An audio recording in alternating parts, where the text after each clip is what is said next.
Fellow Ugandans, wherever you're watching or listening from, those in the villages, those in towns and cities, and those in the diaspora, ladies and gentlemen, good morning. Today, I would like to talk to you about the state of our nation and how it is affecting all of us, most especially the ordinary people. On behalf of the leadership of the National Unity Platform, I salute you, ladies and gentlemen, all of you, our people, who have trusted us to speak and act on your behalf on public policy matters. Our population is estimated to be about 42 million people, and is growing at an average of 3% every year. Uganda's population is expanding much faster than most countries at Uganda's development level.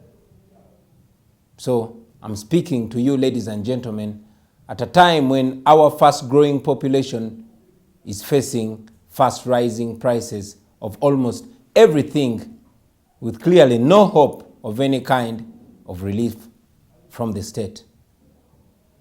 I am aware, ladies and gentlemen, of the lost hope and of the shattered livelihoods which is caused by the high cost of living. 2022 is probably the worst year for salary earners and for farmers whose produce must be transported by trucks running on diesel. Transport for the people, especially public means, is slowing down as the transport costs are rising. At the same time, the presidency, which is State House and President's Office, have already spent 971 billion, almost a trillion shillings.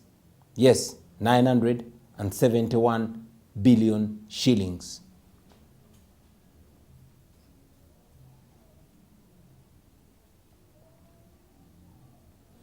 Now, about the rising cost of living. On the 22nd of May, General Museveni addressed the nation about the rising cost of living. He, however, did not offer any kind of relief or solution to the citizens, but instead, he advised Ugandans to tighten their seatbelts. Well, on his part, he continues to spend public money as if he's not aware that the country is suffering a price shock.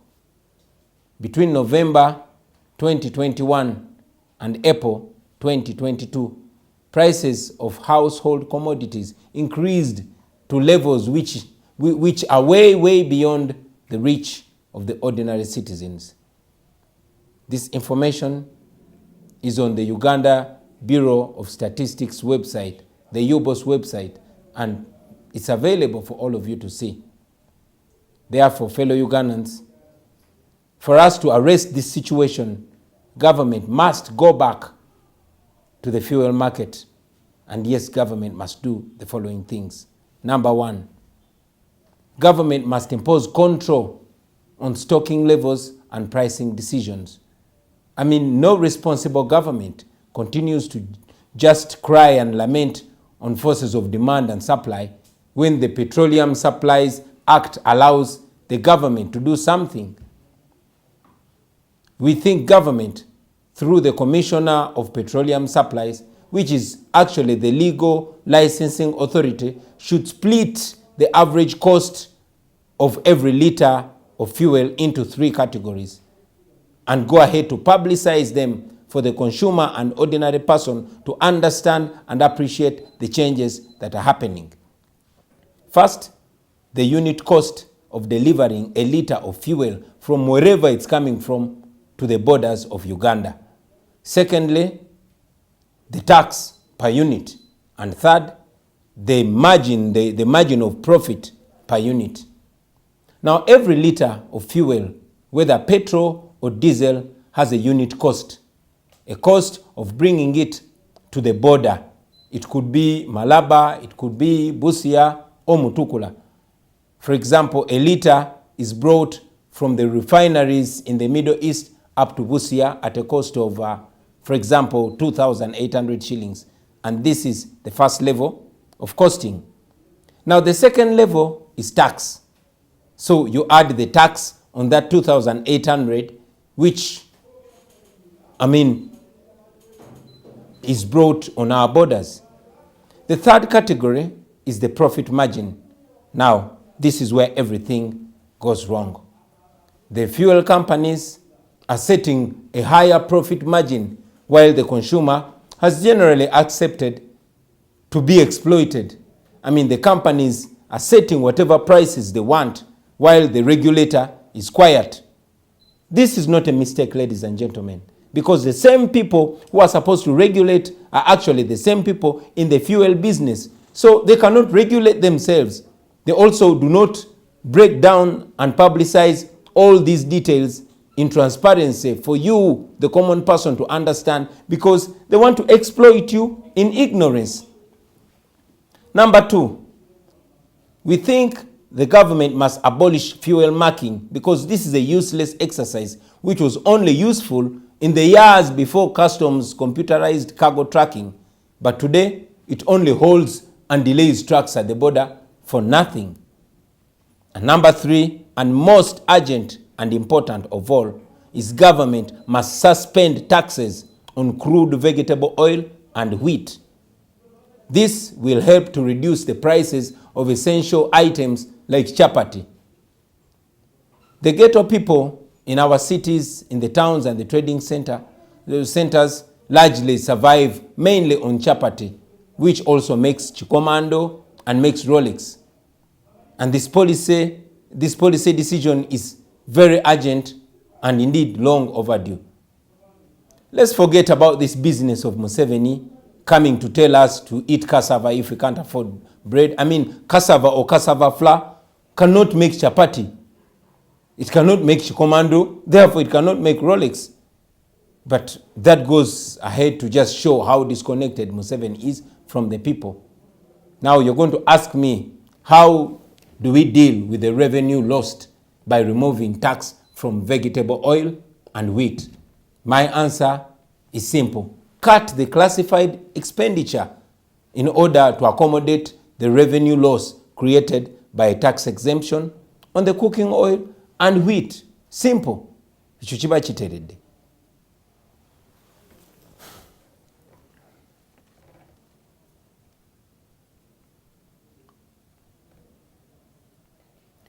Now, about the failure of government to deliver public services. Ladies and gentlemen, fellow Ugandans, the NRM government has failed twice. It failed to raise enough revenue to support the fast-growing population, and it has also failed. It has outrightly stolen and unfairly distributed the little revenue that is collected. The NRM party, because of selective application of tax policy and administration, the taxes collected are not matching the reported size of the economy. The economy is expanding to higher levels, while the few people that are taxed exorbitantly at high tax rates. Now, this is a comparison of Uganda's average revenue expenditure as per GDP with other countries in our league between 2016 and 2020.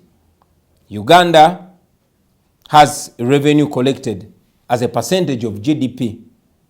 The revenue collected is 13.1, and total expenditure as of percentage of GDP is 17.4.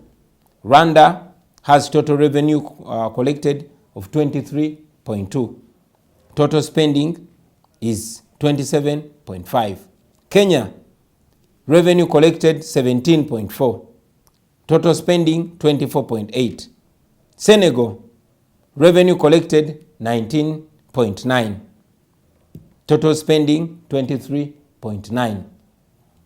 Zambia collected 19.2, spent 28.1. Now this is information coming from the International Monetary Fund, the Economic Outlook database of April 2022. Ladies and gentlemen, Uganda has been held hostage by an old man who has no idea whatsoever how to grow domestic revenue without increasing tax rates. Kwegamba Museveni has no idea whatsoever on how to make everyone who earns income pay an equal and proportional share of their income tax. Uganda, on average, between 2016 and 2020, collected 13.1% as of GDP on tax and spent 17.4% of it in total government expenditure. On the other hand, Kenya, Senegal, Zambia, and yes, Rwanda, on average collected above 20% and spent a little more, almost 30%. So this means that these governments have higher capacity to spend on public goods and services for their citizens, according to the sizes of their revenue and the expenditure when compared to the sizes of their economies. These countries have better healthcare, they have better education, and yes, life is better there. And now the other tragedy is that even the 12% GDP that is collected is eaten by the dictator and his cronies. A case in point is the current financial year 2021-2022. The presidency, State House, and the Office of the President has already taken 971 billion 504 million shillings, one of the biggest expenditures in the financial year 2021-2022. And after spending all that money on himself, Museveni is advising people to tighten their seatbelts because the prices are going high.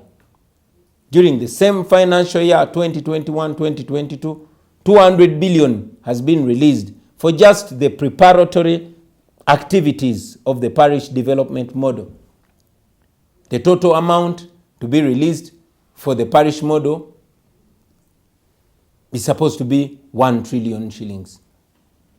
So what State House is spent is almost the same as the parish development model.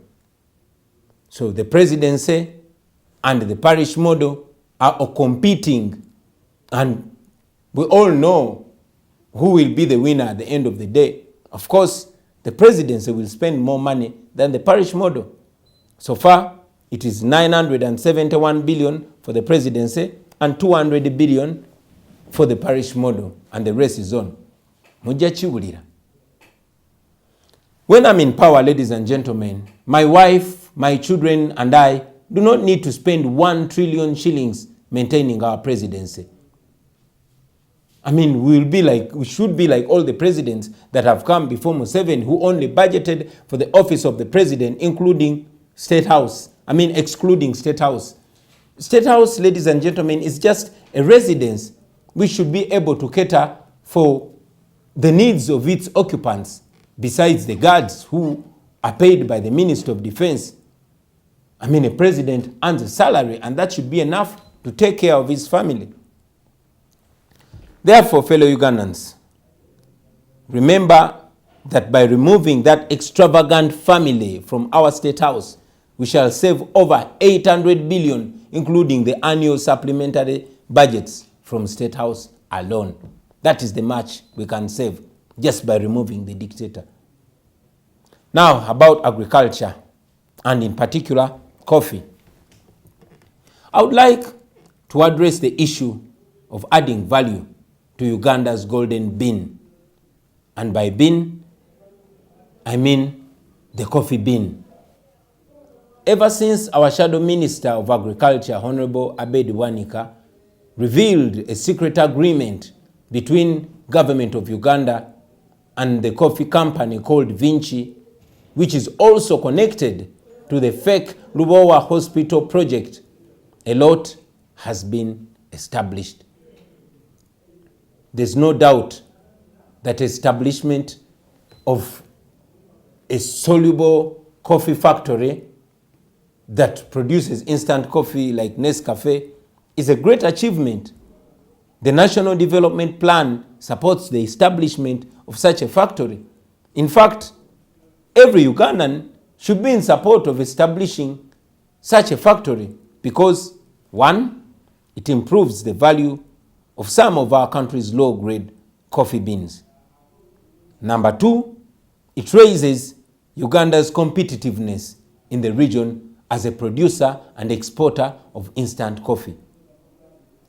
And number three, it ensures that only premium coffee beans are exported to high-end markets like Starbucks coffee, where the price per kilo is much, much, much higher. So it's a benefit for our people. Unfortunately, in the deal between government of Uganda and Vinci Coffee Company, our country stood to lose instead of gaining. And this is because of the following reasons.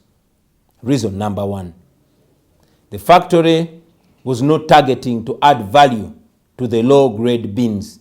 Instead, the agreement ring-fenced the high-value beans usually reserved for brewed coffee, not soluble instant coffee.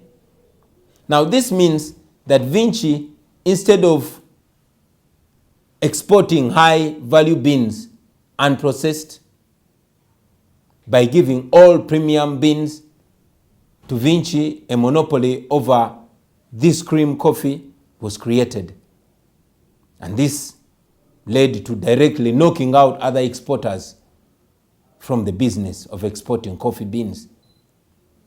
And this does not make economic sense because premium beans are given only to one company, and in effect, all the current exporters of coffee would eventually be kicked out of business. Number two, globally, instant coffee is produced from low-value coffee beans, while brewed coffee is made from the large premium roasted beans. Now, in the agreement, which Parliament has since moved to terminate, Vinci is seen prioritizing beans made for brewed coffee, not instant coffee, which the factory ordinarily meant to produce. There is no single benefit, ladies and gentlemen, and this is one important reason. There is no single benefit that the country would gain from this deal. Yes, coffee export revenues would rise, and that is only on paper, but not in the banks of Uganda. The owners of Vinci have no tax obligations whatsoever. So it makes business sense for Pinetti and her colleagues to basically take away all the revenue for at least 10 years, while at the same time they are receiving subsidies like electricity charges, which is below even the cost price. Number four, Vinci came to Uganda with nothing.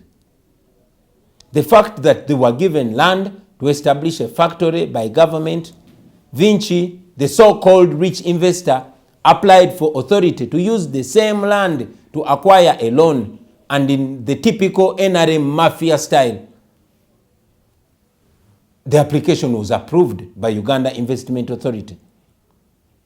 And without shame, the Minister of Finance confirmed to Parliament that he signed the agreement without seeing the feasibility study, without a market survey report, or even proof of funding. So in summary, this is just another briefcase investor who is being used by the Museveni mafia government to do another Lubowa hospital kind of fraud. Finally, ladies and gentlemen, as NUP, we support the establishment of a soluble coffee factory, but a factory that targets adding value to some of our low-value coffee beans, which also brings us profits when we export them. The Uganda Coffee Development Authority should continue supplying coffee seedlings to farmers across the country because you know what? Emwanyi terimba. In conclusion, fellow Ugandans, today I have just briefly highlighted on some of our pressing issues and how we can deal with them. But I would like to remind you that the dictator is desperately trying to use all means to hold on to power. He has designed his system to make every one of us a beggar, struggling not to live better lives but just for survival. It is therefore the duty of every Ugandan to do whatever you can in your ability to remove the dictator.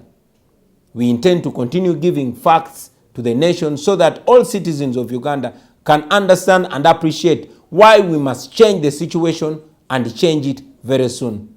Today, we have picked just a few areas for your information and reflection, and in the coming days, we shall address you especially on healthcare, on education, on job creation, on infrastructure, and importantly, on the changing climate. As of now, I thank you very much for listening to me, ladies and gentlemen, for God and my country. People power, our power. Our power, people power.